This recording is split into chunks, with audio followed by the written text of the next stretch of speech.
Magento basics. So our first learning section. This section is broken up into different lessons, and you'll see this at the beginning of each section. We try and group things topically for you. First lesson, OOP MVC. So that'll be the review for some of you, and for some of you it may be a refresher, and for some of you it may be, wow, this is all new to me. So this is an important lesson really just to make sure that we're all on the same conceptual footing from which we can then start to go into the structure of the application itself. Move on from there into the event-driven architecture, which really just makes sense once I start explaining it. And we get into around lesson 3 and 4. It's where we really start to get into how all this stuff is sort of fleshed out in the Magento world. Okay, so OOP and MVC concepts. Procedural versus object-oriented programming. Of course, a system like Magento uses object-oriented programming as a means of keeping code organized and keeping it modularized. Basically, we're facilitating modularization. So this is opposed to procedural calls, and I would say that is anyone kind of fuzzy on why Magento would be object-oriented versus using procedural code? Everyone kind of appreciate the difference? Probably the very first thing you did in PHP was, a bunch of functions and, script. Your request hits a script, and that script just does something, and it just goes straight out. Well, the nice thing about object-oriented programming is that we're actually able to encapsulate functions and representation of objects and the things that they have to do into set classes, and use those classes as an interface to each other, and then that also kind of gives us this meta environment in which we can play. So you'll see some of these throughout the course. This is Gang of Four. This is classic Gang of Four design pattern. Everyone familiar with Gang of Four? No? There was a great book that if you're a programmer you just simply have to have on your coffee table to impress your guests. It's called Design Patterns, and there were these four folk who got together, and they recognized in their programming tasks that they were doing the same kinds of things again and again. And what they did was they distilled several different patterns and documented them in this book. And it really is a seminal work in the programming world. You don't have to have read the book to work with Magento, nor do you necessarily need to know this, but it does help to understand that these kinds of things were considered when Magento was being created. So now that I've told you about that, if any of you really have an idea about using factory methods to create objects, I should tell you that Magento has its own take, as it often does with design patterns, with MVC. It's quite a unique framework all around. But this slide really is just here for those people who are used to classic design pattern examples, just to say Magento has its own take, and we'll show you the ins and outs of that during this course.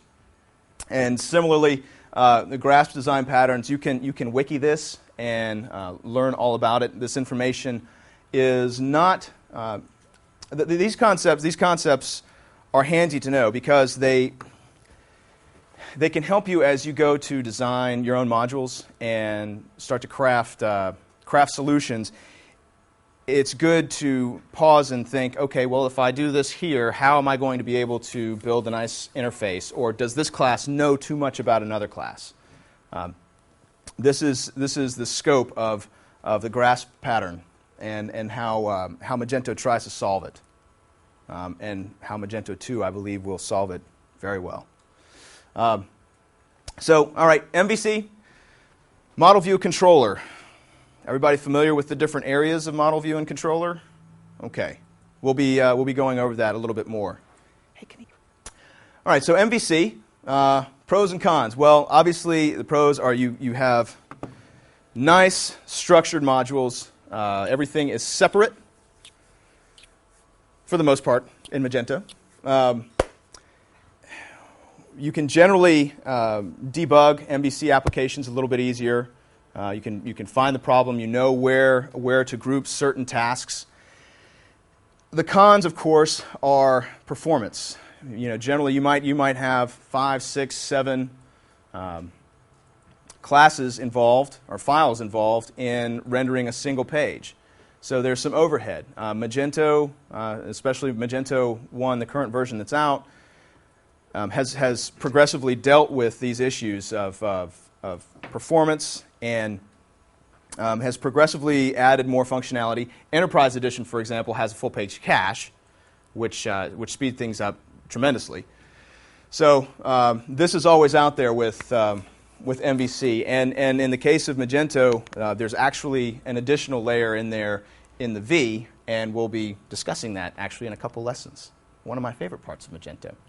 So this slide, all right, so we have our little model view controller diagram, and typically,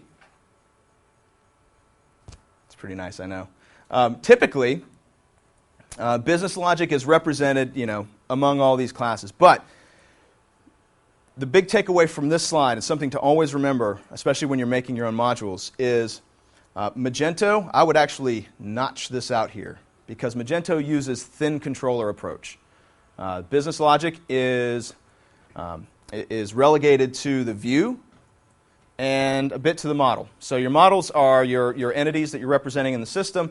And the view, though, which is a little bit different than a lot of MVC systems, the view is the one that actually will initialize models if it needs it. So if you've got a recently viewed products block, well, that block could exist on any given route in your system.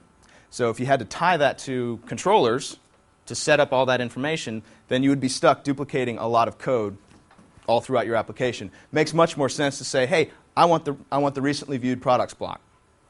And the view itself will go out and grab the data if it already hasn't been instantiated somewhere, and then make it available for the templates. Does kind of make sense? So that's I think that's one of the areas where people who are coming from other systems can get to be a little bit maybe a little. You kind of have to unlearn something to do things the Magento way, because the route is sort of an arbitrary thing, and what really matters is the blocks that you configure to show up in different places. So more about the view. The view is more of it's a view model. I really like this term because views in a way are their own self-contained little application. We have this thing called the layout XML. Is anyone who's got the experience with layout XML so far? Who kind of hates layout XML? I used to hate it too. I used to really just, I don't understand which layout files should I put this in. It's not an intuitive system when you first look at it, but once you get to know it, it is actually incredibly powerful. It is my favorite part of Magento's MVC implementation. It really, and hopefully by the end of this course, you really should understand layout XML. So, typical MVC flow. The controller gets the request, and then, well, really the controller gets the request. The layout is consulted in Magento, and the view will actually grab the model. The model, of course, is responsible for representing things in your system, and also for storage, retrieval, and putting things in. So model actually has a few different layers in Magento, and of course we touch on all of that. But the thing to remember here for MVC and Magento is that the request hits the controller, then the controller through layout XML or directly in the controller. We'll show you both ways. The view, the blocks of the view are called in a scope, and they will set up the models that they need. And here is a nice flow chart of how that works. So again, browser hits the server. The system evaluates its configuration either from cache, or if you have caching disabled, we'll evaluate it every time. And then we get into our controller layer. Our controller will kick off the layout. Layout's the thing where all the blocks, against which all the blocks are created and assembled. So the layout is basically this meta environment in which the blocks play.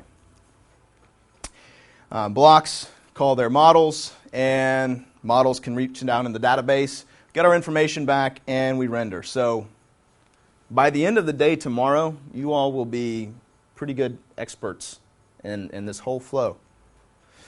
Okay, so our first exercise.